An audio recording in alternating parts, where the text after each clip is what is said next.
Ito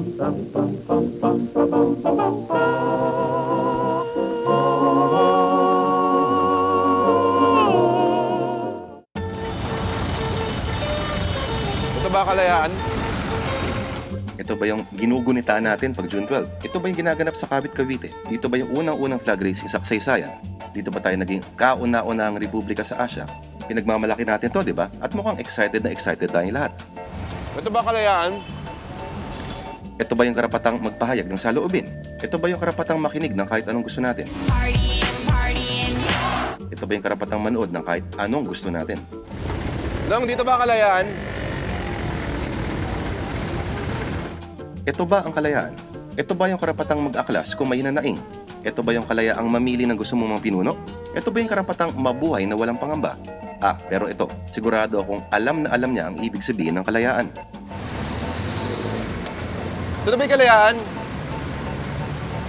Ito ba yung mga isla na pinag-aaway ng Pilipinas at China na wala naman tayong magagawa kung sabihin nilang sa kanila yon? Nothing.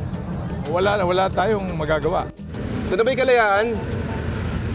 Ito ba ang kalayaang mamili at maniwala? Para bagang pag ipinasa ang batas na ito, parang wala nang mahirap.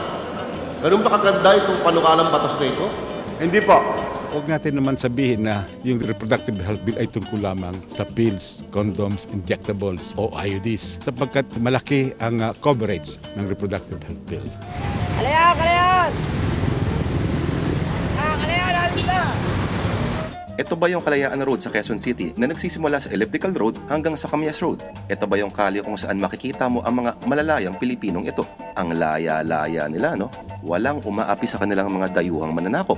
Ate, ito na ba yung kalayaan? Opo. Ito na ba yung kalayaan? Ito na ba yung kalayaan? Ang sarap palang maging malaya.